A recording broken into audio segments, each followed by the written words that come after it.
You remember the first time you touched the ball. It felt weightless, almost alive, spinning in your small hands under the faded lights of an old gym. Back then, it wasn't about the court, the uniforms, or the way your body would look in them. It was about the bounce, the sound of sneakers squeaking, the rush of jumping higher than you ever thought you could.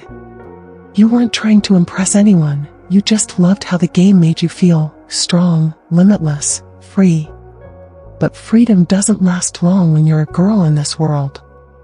It started small, comments that slid through the cracks, coated in laughter. Too tall for a girl. Shouldn't you smile more? You shrugged it off because the game mattered more. But then came the pictures, the uniforms, the slow shift in tone. Suddenly, it wasn't just about how well you served or spiked, it was about how you looked while doing it. Every magazine photo, every highlight reel, every Instagram post whispered the same thing: be perfect.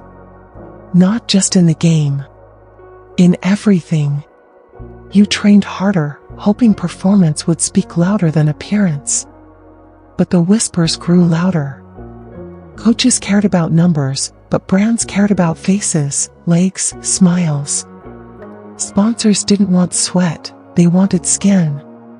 They didn't want strength unless it looked like beauty. And you, young, desperate, in love with the game, started believing maybe they were right. Maybe your body had to become a billboard before your skills ever mattered.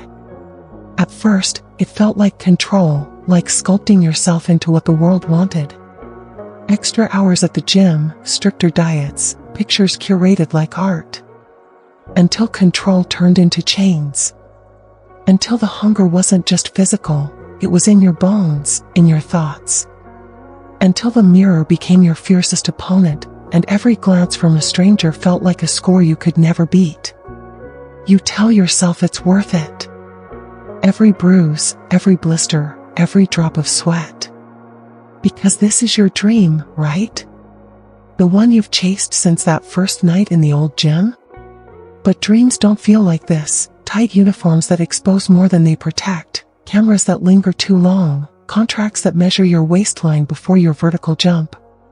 Somewhere along the way, love for the game turned into fear of not being enough, not pretty enough, not marketable enough, not perfect enough. And the scariest part? You keep smiling through it all. Because in this world, they don't just want you to play. They want you to perform on the court, on social media, in life. Perfection is the price, and you're paying it with pieces of yourself every single day. You wake up before the sun, body aching like it's decades older than it should be. Your knees scream every time you stand. Your back stiffens before you even touch the floor. But pain doesn't matter. Not when a contract is hanging over your head like a blade. Not when one bad game could mean no renewal, no income, no future. You've learned the reality behind the pretty pictures. The posts they double tap don't show the bruises blooming like dark flowers across your skin. They don't show the nights spent icing swollen joints or the hours scrolling through comments that tear apart more than your performance. They don't see the pills lined up like soldiers on your nightstand, painkillers, anti-inflammatories, whatever keeps you going just one more match. And still, it's never enough. Coaches push harder. Brands push further. The world pushes fastest.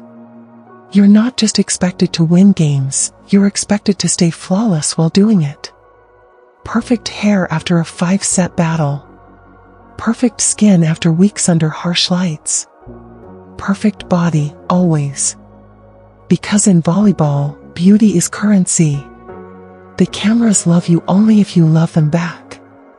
And loving them means sacrificing yourself in ways no one warned you about. They told you it would be glamorous, traveling the world, cheering crowds, fame. But the truth is colder. It's living out of suitcases, eating meals that barely keep up with the burn, counting calories like sins. It's pretending to laugh at comments that slice through your confidence because speaking up could cost you everything. The court, once your sanctuary, now feels like a stage. Every serve is performance. Every jump is choreography. And behind the applause is a silence no one prepares you for, the one that fills hotel rooms at night when you peel off the uniform and wonder who you are without it. You keep playing.